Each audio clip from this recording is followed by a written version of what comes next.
Welcome to another episode of Just One More Fix. This is James. With me in this review is Lee, Carrie, and Lacey. Hey. Yo. Hello. You can find us online at justonemorefix.com or on Twitter at justonemorefix. If you like us, head over to iTunes or to Google Play and give us a rating and a comment. In this episode, we're going to review Bluebeard's Bride.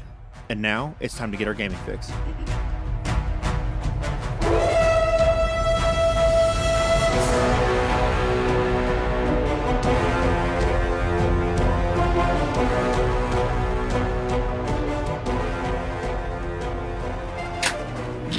I'm Amos, host of Undaunted, a proud member of the Gonna Geek Network, just like the show you're listening to now. The opinions expressed are those of each individual host. Check out all the other podcasts at GonnaGeekNetwork.com and get ready, because geekiness begins in 3, 2, 1. Welcome to another episode of Just One More Fix. Today, we are going to review one of my most recent favorite games is Bluebeard's Bride. Bluebeard's Bride is from Magpie Games, and it was designed and written by Whitney Beltran, maybe, I'm not sure if I'm saying that right, Marissa Kelly, and Sarah Richardson. It is a powered by the apocalypse game, but I would say it departs from, in theme and tone, from the apocalypse world quite a bit, but the basic mechanics are powered by the apocalypse. The book itself, now, while we kickstarted the game, we have not gotten a physical copy of the book yet, but we do have a PDF, and the PDF is 112 pages, and the writing and artwork and everything that's in it is phenomenal, and there's nothing to lead me to believe that the physical copy won't be just as nice and awesome as well. Just like all other Apocalypse World games, it has playbooks and a lot of GM resources and tools that come with it, and they're pretty good. They make the game pretty easy. Did you find that it was easy for you to run the game with the tools provided? Maybe we can come back to that. Okay. Because it's I have a couple of criticisms as far as that goes. Right. But since we're talking about the playbooks, there are 5 different playbooks, and in this particular... I think we should probably lay out what the game actually is first. I just realized we've played this and talked about it so much we haven't laid about what Bluebeard's Bride is. Okay, well, you were talking about systems. Right. No, I know. I realized we kind of wandered off there. I don't know what you're doing right now. It's all good. So Bluebeard's Bride is a fairy tale? Yes, in the traditional sense. Yeah, in a dark Grimm's fairy tale style of way. And the story basically goes that there is a woman who marries Bluebeard, and Bluebeard is a person who has had several wives, but he's very rich and very wealthy and has this huge house. And you never know what happened to the previous wives. Right, it's all kind of a mystery, but it's assumed to be kind of bad. I feel like that's kind of implied in the story of it. And she marries him and goes back to his house, and he tells her that the entire house is yours to look at and do whatever you want in, but this one room you can't go into. And he gives her a ring of keys to the entire place, but don't go in this one room. And in classic fairy tale style, once he leaves, it takes a matter of 24 hours before the bride has decided to see what is within the room. Well, stories had to be short at that time because people's lifespans were so short that they had to hear the story. It had to be pow, pow, ready to go. And in so doing, there is left a stain upon the key used to open the door that cannot be scrubbed clean. So when Bluebeard returns home, he sees that the key has this marking on it now. He knows what that means, and terrible things happened to the latest addition in the line of wives. I think it's important to mention what she finds in the room. Right, all of his previous dead wives. Right, yeah, hanging from the walls and whatnot. So he's murdered them, essentially, is what's happened. He is not a nice gentleman. The premise of the game is that you play aspects of the personality of the bride. And there's a ring that you pass around that says who is physically in charge of the body, so to speak. But everyone is a different aspect of in the personality inside the maiden's head, and there's argument and discussion that can happen about choices to make and whatnot. And you basically go from room to room, experiencing the different aspects of the house, but there's something that's happened in each of the rooms. It's implied to be investigative, like you're a new bride trying to learn more about your husband that you've just married and know basically nothing about other than he's raising you up out of squalor. Mm-hmm. And essentially, a bride has some sort of tragedy has befallen one of the brides in each of these rooms, and it kind of is an aspect of her or a spirit or a ghost. And it's a horror game, and a very different kind of horror game. And so then in each room, the bride will end up taking a token and determining whether she thinks that Bluebeard had something to do with this horrific event or he did not. So she will take either a token of faithfulness or a token of disloyalty. Mm-hmm. This will happen up to 5 times, I suppose, because by then 5 you would is have the max, right? would have at least 3. So whenever you get 3 of one of those tokens, then you trigger the final room. Mm-hmm. And then everyone has the same inner monologue discussion about whether to go into the room, just peek through the keyhole, or to flee and leave the mansion. Is flee an option? Yes. I don't remember that being an option. So it might have seemed a little confusing when it was mentioned that there was one bride. As it was said, you're all different aspects, and that might seem weird to you, but when you're playing a character in a tabletop game, you're playing one part of a person. And I felt like when I was playing this game, it felt more like a real person because a person has lots of different personalities inside them. Not in a crazy kind of person way, but nobody really knows how they feel about something. And there's different things that control different decisions. Mm-hmm. And so I feel like it made the character more real because I don't always make my decisions based off of how tough I am. Sometimes I make it based off a feeling of vulnerability. Mm-hmm. And that's all part of who I am. And so it made this character feel really real. I agree with that. So since we're talking about it now, we're going to talk about the actual playbooks for this version of the Apocalypse World game. In case you're not familiar with Apocalypse World, the way Apocalypse World works is that there are playbooks for the different character types, and they lay out your entire character on one sheet, and it's very easy to make characters because it just makes several choices, and it gets you playing very quickly. And it really, one thing that Apocalypse World games do very well is they really zero in on the genre of what you're playing very well, because everything is designed around that particular theme, and this is 100% exactly that. So I just want to mention that before, in case people weren't familiar with Apocalypse World. That makes it really easy for the player, but also for your storyteller, because then they're not thrown a curveball by something that doesn't fit into the genre at all. So the basic character personality aspects that you play are the Fatale, the Witch, the Animus, the Virgin, and the Mother. And these are each sort of like feminine archetypes. And they're exactly feminine archetypes. Yeah. Oh, okay. Those different personality aspects are inside the bride. And when you start the game, each sister. That's right. Okay, so they refer to them as sisters. So each sister makes decisions about the history of the bride and where they came from. It's kind of implied that they come from some kind of a rural subsistence life, poverty situation. So for her to be lifted up is a big deal, and it's very Princess Bride. Yeah, and it will change the life of her family significantly. So she can't just run away from this marriage, essentially. And you make decisions about the relationship and why you think why you think Bluebeard loves you, and whether or not you trust him, what he's done to prove his loyalty or love to you. And then you also make decisions about how you feel about the other aspects of your personality. Right.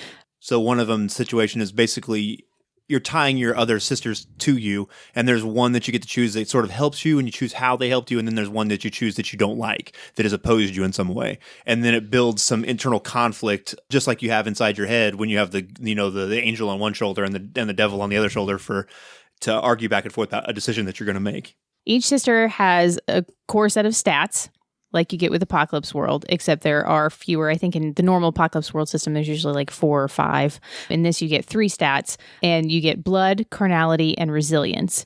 And so blood is sort of like your connection with the darkness or dark arts in the game, and your ability to deal with that. Carnality is lashing out in a physical fashion, and then resilience is exactly as it sounds, your ability to stand up to the horrors of the world. Endure the horrors of the world, I guess I should say. And then you have to choose a face, which is your basic character move that you choose, like you do with your other Apocalypse World storybooks. So each sister has a choice of 3 different moves, and that kind of informs the personality of that sister a little bit more.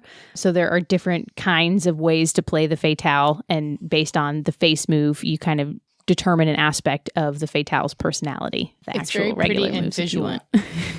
Oh, you mean the sheets themselves? The sheets and your faces and the the prep that goes into it, every bit of it makes you picture it more Yeah. and more. I don't know if you guys saw the actual PDF or not, but the artwork that is in it is very thematic in that fairy tale kind of way. And It's very romantic horror. It reminds you of the cover of a romance novel, except with extra terrifying things added in. Like, it's very sensual.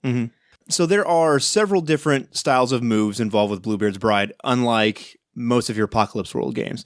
Now, whoever is in control of the bride has a ring, and it works really well if you actually have a physical ring to pass around. It doesn't have to be something fancy, but I think a really cool piece of like gaudy costume jewelry would add a lot to it. I think it's pretty cool to do it that way. But there are ring moves that are involved with I also pictured a key ring. I thought a key ring would work just as well as a physical ring. a key ring. Yeah. Like Oh, ring of I see what you're keys, saying. So not you a like pass physical around ring, like the big since you're- janitor ring of keys or whatever. Yeah, That could be since cool you're too. looking Yeah. for a ring. Yeah. Mhm. I don't know. Right on. That's cool.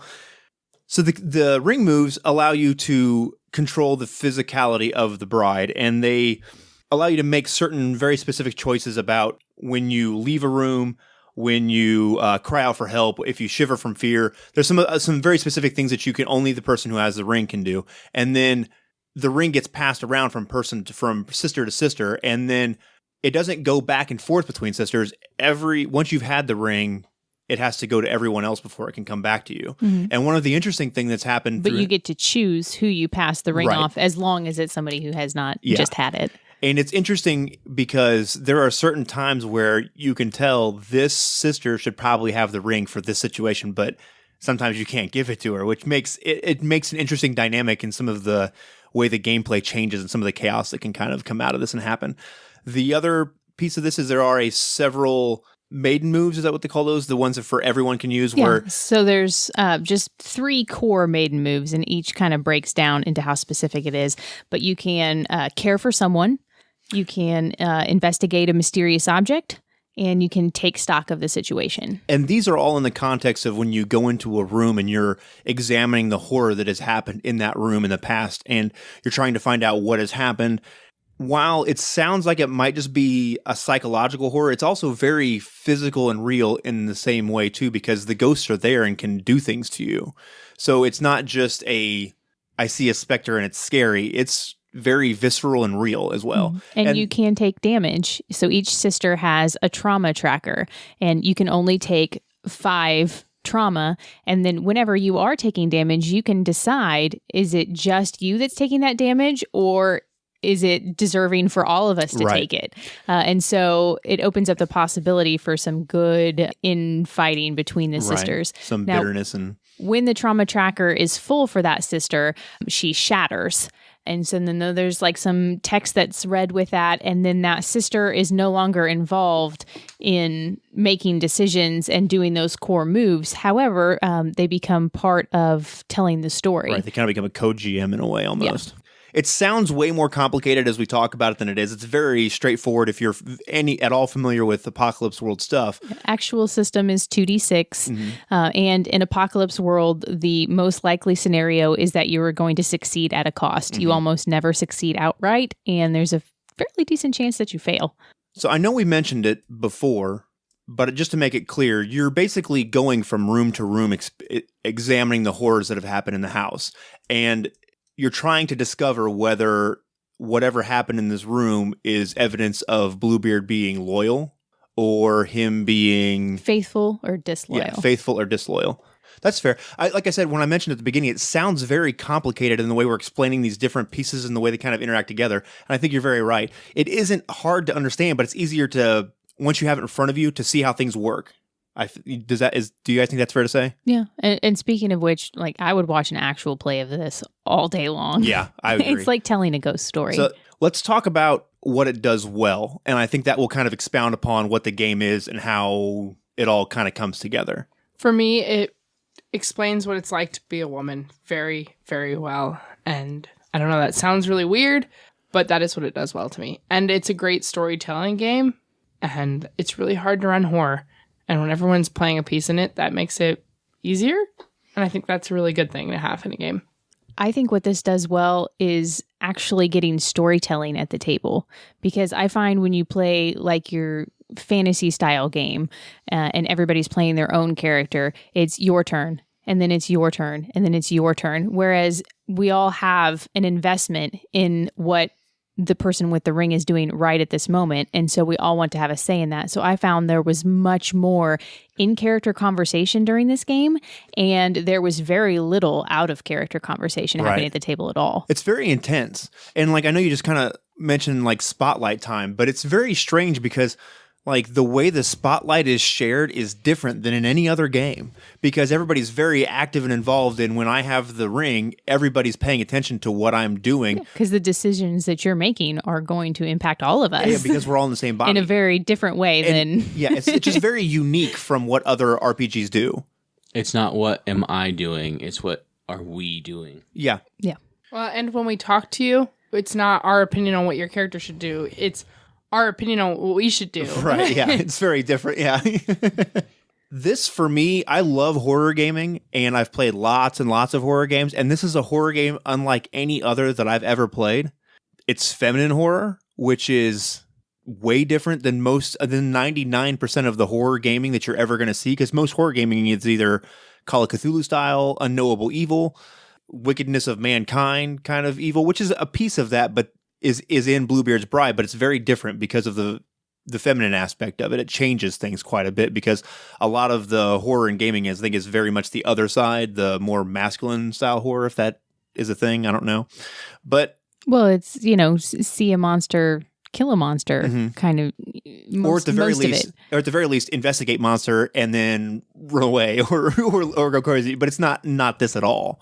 I also think that it brings an intensity into the game, and I'm not entirely sure how it does it, if it's just because we're all playing aspects of the same person, but there have been, I don't know if it's just because I'm desensitized to it or not from life experience or just gaming, but there aren't a lot of horror games that make me like, I don't know what the right word is, give me the willies or the shivers or whatever. And in this game, I was like, wow, this is awful, and it like really, I had kind of a more visceral reaction to it.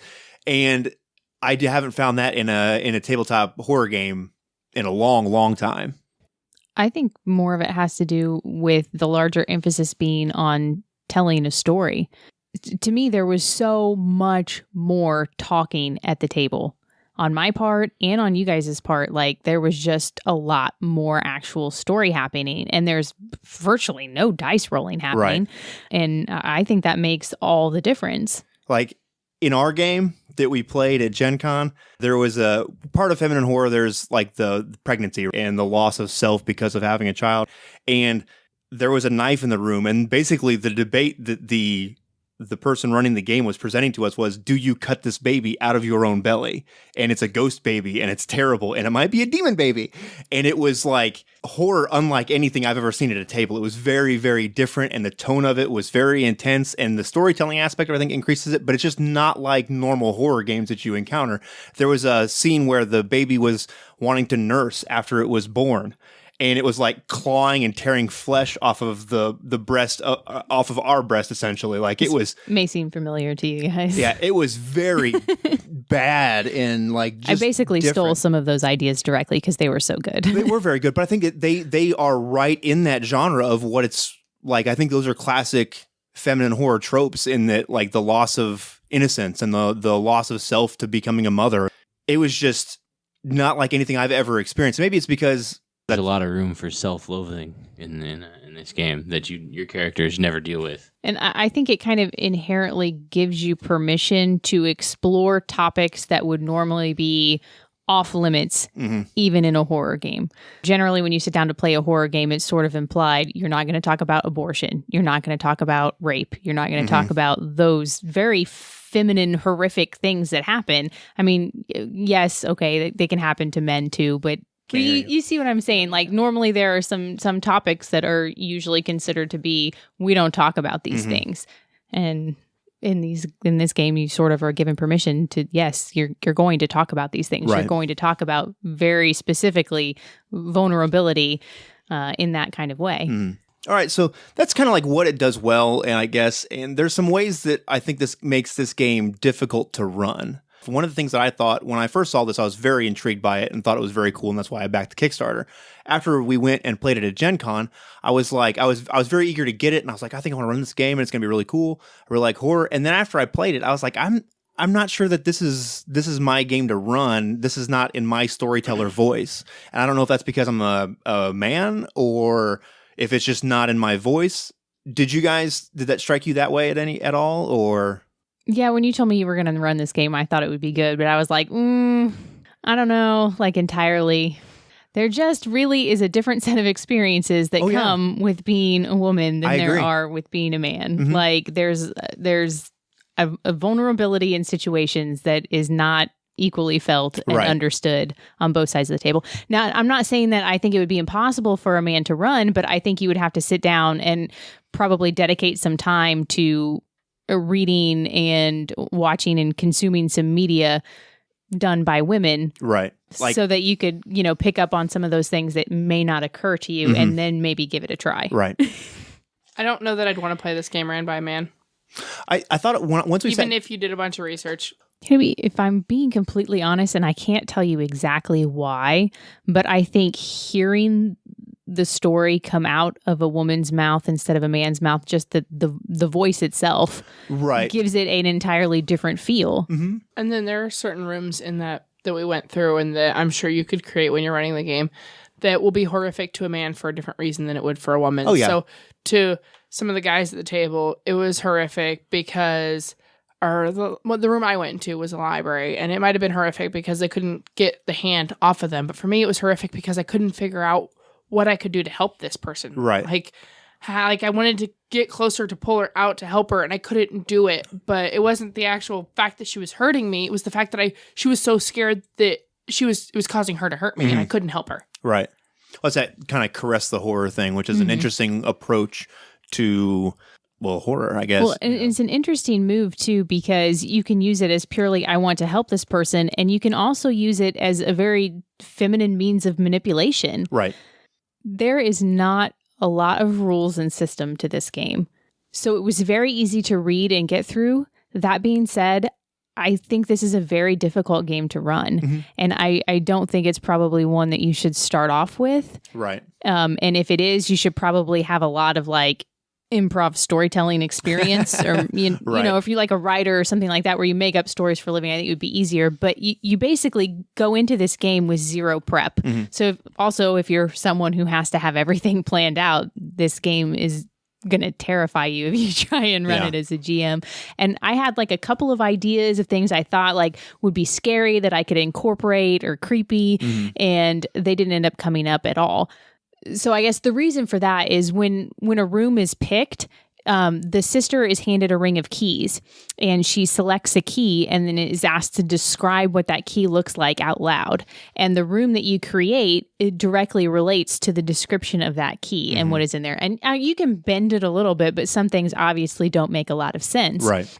And then there's a list of different ways room threats can challenge a character that they give you. So actually I have it in front of me. So there are threats to body, threats to motherhood, religious-based ones, and then sexuality. And it tells you subsets under each of those. So just for example, motherhood. So you've got abuse, estrangement, family, grief, and sacrifice. And it gives you some basic ideas of things that you can do, but then you're trying to keep all of that in your head along with trying to simultaneously tell the story, keeping in mind the moves that your players can do so that you can remind them if they feel stuck or frozen. Right. And then the other moves that you can use against the player, like in the regular Apocalypse World system. I do think it would be easier if you had ran an Apocalypse World game before and were very comfortable with that system. Probably adding this on top would be easier. But if you've never played Apocalypse World before, you're going into this and this is the first game you're running, it's quite difficult. I do think it is a game for someone who's more of a, I don't know, veteran, but got some experience under their belt, both playing and maybe running a few games. I agree. Yeah. And the other thing, like I said before, there's basically no downtime. So when you're lagging and kind of frozen on what to do or what to say, that's very much felt at the table, and it kind of changes the atmosphere. So you want it to really continue to push through the whole thing. As a player, I found it really easy to play, though. and I would like to try running it one time, but I noticed that while we were playing, some of the characters got frustrated or upset that there wasn't a specific way to stop this. And I like that because it helped with the feeling of being out of control, not having exactly. the decision. There are a lot of pieces of this game that drive it towards that. And I think that you have to set your players up. In order to set them up to succeed, I think you have to tell them that this is a game where we're playing towards this end. We already know the end of the game, right? What is interesting is what happens in between and our final decision at the end. Because I think there's a implied thing in gaming to where when we sit down to play this, I can not go to that last room at the end of the game. That's not a choice here. That's what we already know. We're going there. What makes this game interesting is what happens between the middle and the very end of the game. The other thing I kind of found challenging was we had the situation where you wanted to leave a room, and I told you that the consequences would be very severe if you did that, and that's what the text tells me I should say. But I'm at the point where things are already so gruesome in the room that I was sort of stuck on how to make them any worse. Right. Like, I really wish maybe they would given me just like a few suggestions. I don't know if that's just a lack of creativity or I was just a little overwhelmed with it at that point. I also think, to be fair, that was your first time running the game. Yes. And like you said, I think you got caught up in a little bit of the momentum of the game, and the players didn't fully understand some of the moves for how to find things out about the room and find things out about items in the room for what the significance of them were to decide what the room was about. And I think that was because, one, the players were inexperienced with what the moves were, and some of the people that were in that game that time didn't have a whole lot of experience with Apocalypse World to begin with, so that made it an issue. And then also, like you mentioned before, there's a lot of weight resting on you as the storyteller of this game to keep things moving and keep things, the horror up. And there is a problem with escalation as you push the horror more and more and more. If the players are not moving towards resolving the scene and resolving what happened in the room, at a certain point, it gets hard to continue that escalation and not have it just, kind of peter out. Right. My suggestion for running this game is, if you're going to do it, especially with people that have never played it before, is to run through each move with every player, including the special moves, and what it would do in a hypothetical room. So take stock. Your character walks into a room and can ask questions about the room, and then go through the next move. This is what this move does. This is how you would use it in a room. Just like, I know that it kind of gives you a mechanical sense, and I don't like getting stuck on mechanics, but instead of when you get to that scary room and you're having to read through the moves, you're like, oh, what should I do? I think it would have been helpful to, Right. I have these things I can do. I think That makes sense. Laying out the expectations of what you're doing in the rooms is important too. To just tell the players, the goal is to discover what happened in this room and why it's significant to the bride that has her soul or trapped here or whatever, and why it's significant to you, and discovering how those two kind of come together for faithfulness or disloyalty. Why don't we talk about some things that we think that this game doesn't necessarily do well, or ways that it could be where it falls short? I feel like I just talked about that. Okay. Well, it is hard. It is a hard game to run and run well. I think that it might be easier if it were easier to succeed when you do roll dice. Oh, like the way Apocalypse World does things. Yeah. But you get a +1, a 0, and a -1, which is a net 0, and you're rolling 2d6, but you're already, I feel like you're already worried about what's coming in the room, and you've only got a really small number of moves. Does it help anything if you can't actually perform those moves?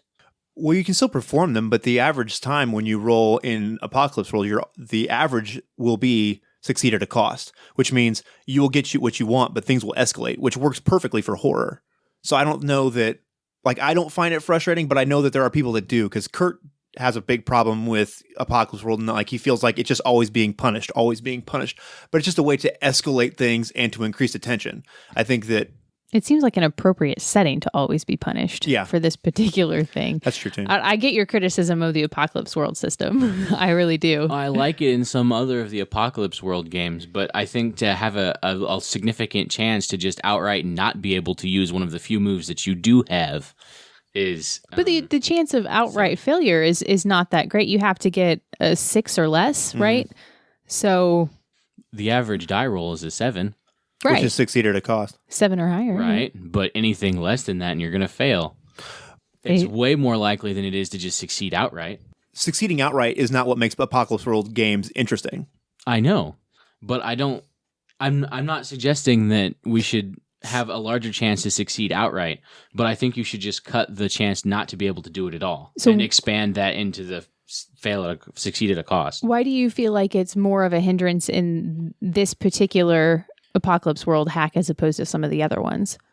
Because most of the other ones are more combat heavy, and this one is all storytelling. If I can't take stock of if I fail to take stock of the situation, that is more not helpful than it is in any other one where, okay, well, I tried to shoot him and missed. Okay, so you feel like you're going to like miss out on an important clue or something that's going to be vital to the overall story arc. Yes. Okay, I see what you're saying. That's a different. Okay, right. That makes sense. At the same time, I feel like that there are other moves that kind of can, like if you fail to take stock of the situation, right, then you can immediately go to what's the other one? What's the significance of this item? Or investigate a mysterious object. yeah, so you could shift from, like if you failed at that one, then it can be shift to, well, why is this, barrel in the room or whatever? Why is this mirror in the room or whatever?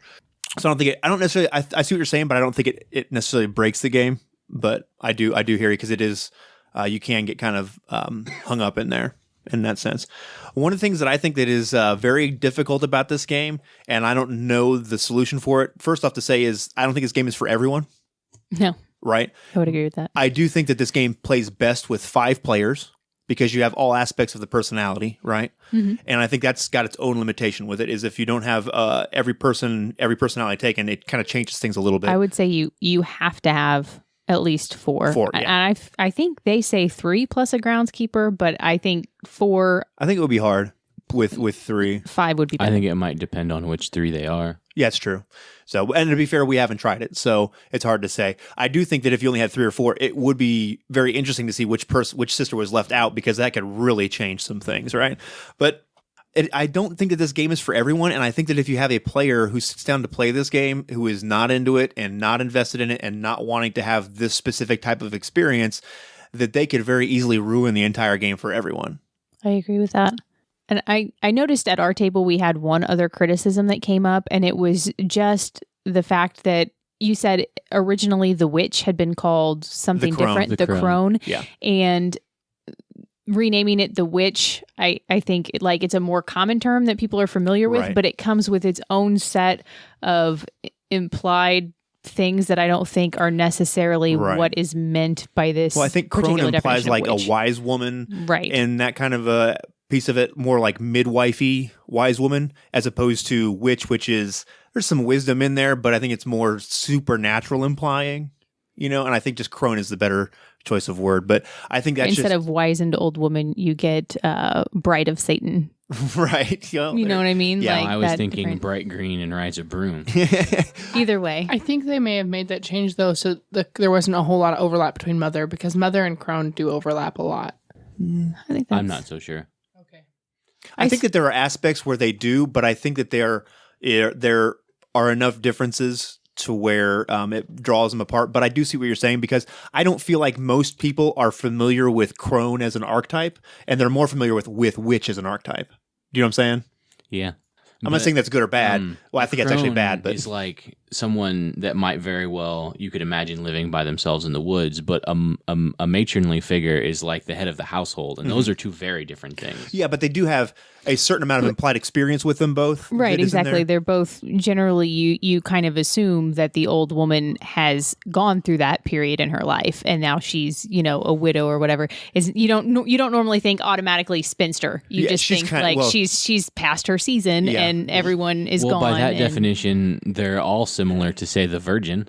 Well, they're all virgins at some point. Well, that's true. But there's also part of the archetype of the crone is having gone through all of these stages, though, and that's part of the wisdom that comes with that. And I guess I'm just saying I don't see the matron to the crone as any bigger of a step than the virgin to the femme fatale or the femme fatale to the matron. I don't disagree with you, but what I think is a lot of people aren't familiar with the archetype of the crone, and I think more people are familiar with the archetype of the witch, and that may have been why that choice was made, just because of a familiarity That's sort of thing. what I assumed. Yeah.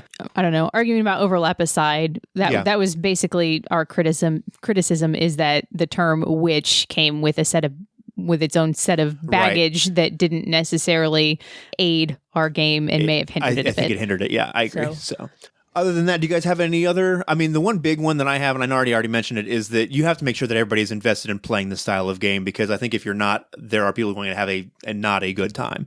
But if you have people that are interested in this style of game, it will be amazing. It was just a great time when we sat down and did it at Gen Con. And I know I didn't play in the game at HillCon that you ran, but it seemed like outside of a couple small incidences, it was a good game. It and you really guys had a did good go time. very well, but it was incredibly stressful.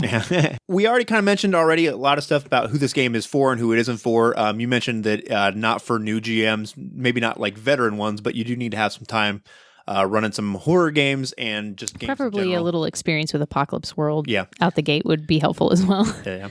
So who do you think this game is not for? Like if we talked about there, if people aren't into this kind of a story, but who do you think, like specifically, if we had to put our finger on it, who this game is not for? People who strictly play high fantasy. Yeah. If you're a strict high fantasy player, if you are not into exploring the concept of vulnerability at all, if you demand to be in charge and able to tackle every challenge that presents itself to you, you're not going to have a good time with this game. I think it's for everyone. Do you really? Yes, because even if you don't want those things, they're forced upon you in the game. And I like that. I think that everyone should have to experience that. And I want more of it. Right on. Well, I don't want more of it, but I want everyone else to know what it's like. But if you have those people at your table, you should probably only have one, because if you have 4 of those and one person that really wants to do it, they're going to ruin the game. I would agree with that. I thought it was fun when I played it. I played the Virgin, because sometimes trying to pick which one to play as a dude, I can conceptualize the motherly aspect relatively well. I mean, everyone had a mom, and I remember how frustrating it was to have a mom sometimes, and I think I can embody that. The Virgin, I think, isn't too bad either, because I just played up the innocence aspect of it, and that was, that's what I went with in that game, and I had a great time with it because I just sort of played up naivety and innocence, and it was a lot of fun. But there are certain ones that are, I don't know, just I think to get into the mindset of it is a little tough. So just to be aware of that. I'm glad that you told us we were coming into this game, because I thought about it and I came up with which character concept archetypes that I wanted to play and the ones I definitely did not want to play, because I didn't think I would do them very well. Can I ask what was on your do and do not list? The Animus and the Crone were on, and the Matron were on my do. The Virgin and the Femme Fatale were on my not. Oh, That's interesting. Yeah, because I would assume that being a dude, that it would be the easiest to envision the Virgin or the Fatale as opposed to the other 3. See, when we sat down, and I knew the roles when we went to Gen Con, and I didn't want to play the Animus because I felt like it was just like a little too easy. Because it's supposed to be the more assertive, the more masculine version, I was like, I don't want to do that. That's kind of like a gimme. Do you know what I mean? I want to do something that will be a little more interesting. I wanted to suffer and struggle for my art. Right. And then I thought the Fatale I wasn't interested in necessarily, because I didn't know that I would do it. Like, I understand male sexuality, but I don't have women are a mystery to men. Go figure, right? And like women's female sexuality is just very different, and I didn't feel like I would do it justice, and it would be kind of hokey and lame. And it's a serious. That was why I didn't want to play that one too. Oh, that makes sense. I mean, like it's like I didn't. The game is designed to be like a not serious might be the right word, but an intense horror game, right? Because there are highs and lows, just like every horror game. And I felt like me portraying the Fatale would sort of take away from that experience, and I didn't want to be that guy, But I thought the Crone I thought I could do all right with, the Mother I could do, and I already kind of explained why I thought I could, the Virgin would be fun, and I had the most fun with the Virgin. I think that was one of the most fun. Although I think I know, right? Den of Sin James, whatever. Anyway, but I thought the Mother would have been fun to do too, because to just be that overbearing motherly, you're gonna get in trouble and you're gonna hurt yourself. Which I wish Kurt was here for this, because he did a masterful job of it, and I think he had a really good time, and I can tell I made him noticeably uncomfortable. Yeah, he also was very frustrated at certain points, like a mother would be, because like you're not listening to me right now. That's not, and it was. This is a poor decision. Right. It was fun to see. It was a great Poor time. life choices. Right on. Well, I think this has been one of our longest reviews. It's a really fun game. I don't know if there's a whole lot more to say about it other than to just go out and try it and check it out. It is a very different kind of a game from what a lot of people are used to, but I would I'll tell everybody to challenge yourself and to try something new. And, well, I think that'll do. We've kind of prattled on about Bluebeard's Bride for quite a while here. It's a game that I assume that we're all going to endorse. I really like this game. It's one of my favorite games that we've played recently. I would agree entirely. It's one of my favorite games of all time. Right on. 2 nipples up. Right on. Way up. Way up. Depending on your species, it could be 4, 6, 8 even. Ooh, exciting. Exciting. Like the Barnyard Bluebeard's Bride. You have like cows and Brown goats chicken, brown Are you cow. gonna cut that too? I don't know. I'll have to listen to it and see how it comes out. Nah, totally. That makes the final room, the slaughterhouse. That's fantastic. I think you meant to say nay. Well, big endorsement from us at Just More Fix, Bluebeard's Bride from Magpie Games. Check it out. Woo!